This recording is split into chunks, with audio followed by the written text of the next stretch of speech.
I remember having this weird sense as a kid. I could tell that something explosive had just happened. And you just missed it. And I just missed it. Yeah.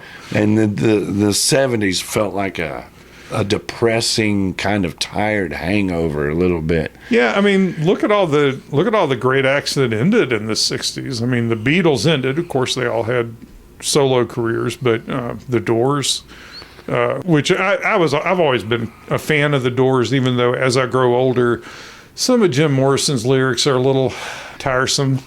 Yeah, there's a little pretension there. Yeah. But I still love the spirit, and I actually am still getting surprised by the Doors. I just recently, and maybe I've been saving it all these years, but I just recently, the only album I wasn't familiar with was Soft Parade, which is supposedly the worst Doors album. It's the best Doors album.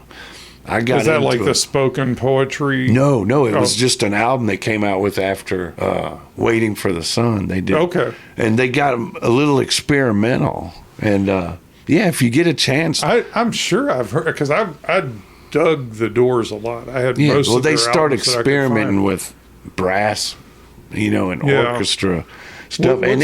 What's a song I'd know off of Soft Parade? If I've heard it. I think Touch Me is on there.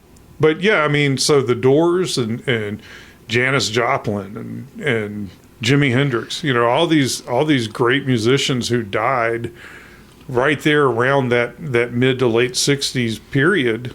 And it's just like, well, shit, why did we miss all of that good stuff? You know? What could they have been doing?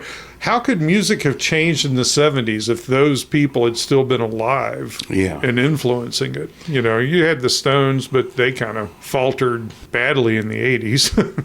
Well, they just were a victim of the times, really. I mean, there's just, I think about this, I just don't know how Keith Moon would have survived in the 80s.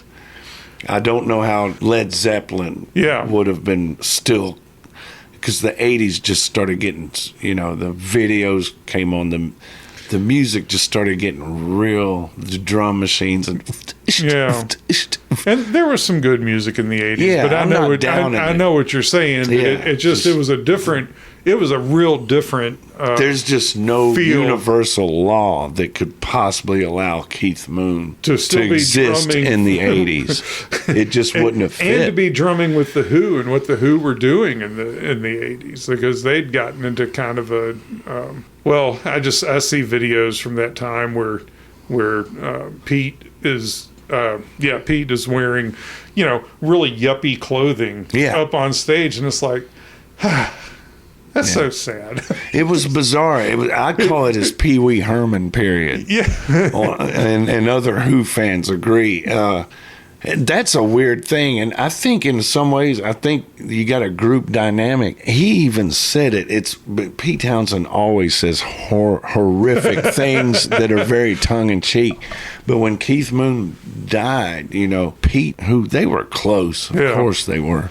But Pete even said in an interview, like, in a way, I'm kind of glad Keith is dead, because it gives us room, it wasn't even to progress or whatever. It wasn't that long ago. He kind of reiterated that within the last couple of years, where he said something about really the best thing that happened to the Who was Keith Moon dying, and then and then Entwistle, John Entwistle died. Yeah, because Entwistle was kind of holding him back too, with his habits and his bad hearing, and playing the bass like it was the lead guitar. Just the coke fueled riffs that he'd be playing all night long in every song. Yeah, and Townsend's right. I mean, it did give them room to move around in, and Keith was becoming a liability. Yeah, to them. I mean, and my favorite Pete quote is, it was a documentary on quadrophenia or something, and he said, basically, after 1973, all you're going to get from Keith is do do do do do do do do do, and he's right. Yeah, Keith stopped doing all the triplets and all the magic tricks he was doing on Tommy and all that. And then he just starts doing like marching drums, 16th notes after like 1973. It's like when the cocaine got in, he'd killed his chauffeur. went to court for that. He got this divorce. I didn't even know about that. Yeah, it was a tragic life, and he got the divorce. He never got over his ex-wife. She married a guy from the Small Faces, and you can hear his drumming just get very, like,